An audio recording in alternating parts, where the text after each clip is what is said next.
Okay, now we're gonna be going to the next revamp game, which is Pack and Roll Remix, which is my favorite game on this entire CD. There are 5 worlds in this game, but I'm only gonna show you stage 1 of World 1, just to give you an idea on how to play this game. And it pretty much works the same way as in the hub world. You use the Wii nunchuck to control Pac-Man, and as you can see, the HUD looks pretty nice. Up on the top left, you get how many pegs you got, as well as the timer. The bottom left is, I'll explain here in a minute, and of course the right gives you how many out of so many pegs you got, as well as the number of ghosts, and also the number of lives. And then your life meter is on the bottom right, which you can get more hit points by eating pizza in the game, which I'm not going to show you here, but if you get a chance to play this, you'll see what I mean.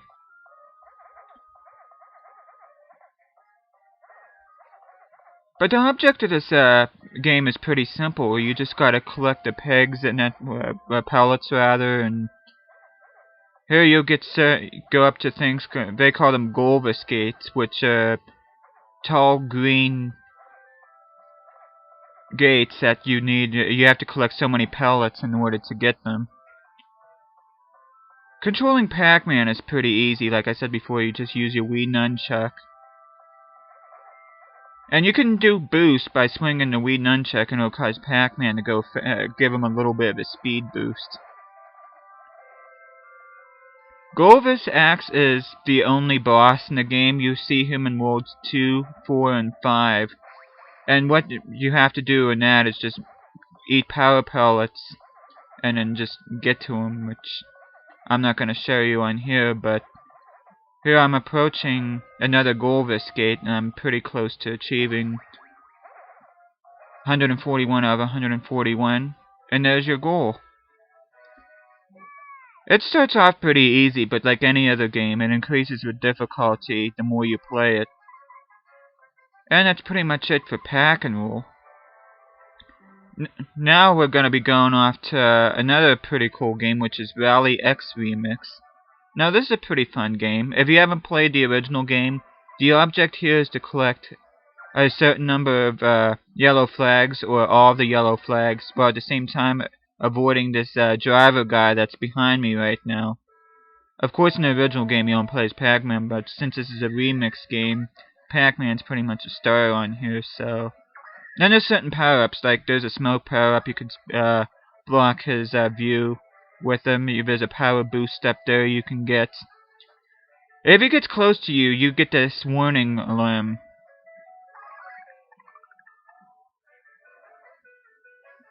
And then that L right there replenishes your fuel.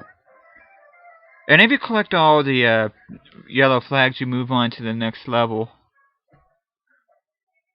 I forget whether I made it to World 4 or World 5 in this game, which I just set a new good time there. And this game also features a red mode, where the table is turned, where you actually get to play as a racer guy, and you have to chase Pac-Man before he collects all the flags. And like normal mode, you have a time in there. You can set your best time in that. And if Pac-Man gets all the flags, which is indicated in the bottom left, see he only needs 14 more, and right there I managed to get him right off the bat. But it's not too bad, it's pretty fun. If I remember correctly, there's no red mode in the original games. I only made it to World 4. I'm not sure if there's a World 5 or not, but I don't know, I haven't played this game in a while, so I don't really know for sure. And then the last game I'm going to show you is going to be the Gator one, which I said before I'm not really all that good at. Just give you once. Just making sure. I'm just practicing my controls here before I go. And there's Gator Panic Remix, which, like I said in the first part of my review, I'm not really good at this game, so don't expect a whole lot out of me, but it shows you how to play, which all the revamp games show you, but on here I just want to make sure I got all my P's and Q's together before I continue playing. Which is a lot like the Namco Museum Volume 3. It shows you how to play and that. It doesn't have any tips or anything, but it's pretty intuitive on how to play. Now, early on, I'm not too bad at this. I can usually get all of them. And you get 2 minutes to whack as many of these things as possible. And right there, I just blew my combo. Oh, the higher the combo you get, the more points you get, obviously. But at the beginning, it's not really all that hard. And if you hit the red ones, you get a higher score, too. See, I'm already up to combo 6.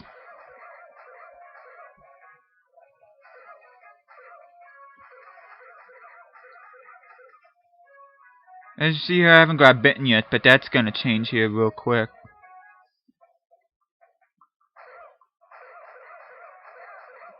Oh, I just got bit right there. Don't worry, there's gotta be more where that came from, because actually, for some reason, this final minute, I'm really bad at.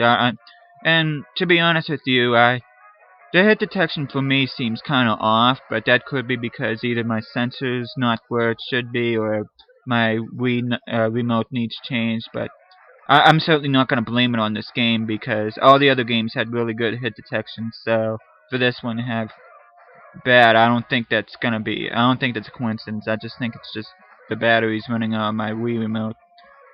But anyway, you can see it gets a lot harder because these things like to attack all at once.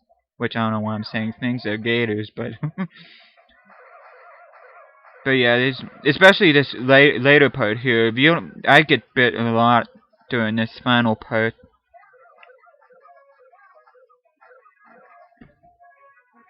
If I can get out of here less than 20 bites from alligators, and I'm pretty lucky, but I don't think that's gonna happen here. So I'm down to my last 10 seconds. Oh, there's my 20. I knew it. But yeah, this can be a pretty fun game. I almost set a new high score though. So, this is the first time I played this in a while. Well, I'm sure you have seen better because I suck at this game. But yeah, those are pretty much all the revamped games on here, which all of them are pretty fun if you get a chance to check them out. All in all, this is definitely a game worth owning on the Wii because not only can you go back to the past and play arcade-style games, but you can also embrace the current times by playing some of them that have been updated to bring joy to young gamers who might show an interest in older generation games. If you get the chance, I definitely give this game a look, because it is one of the better games in the Wii library. This is Tedric85 speaking. Thanks for watching, and see you next time.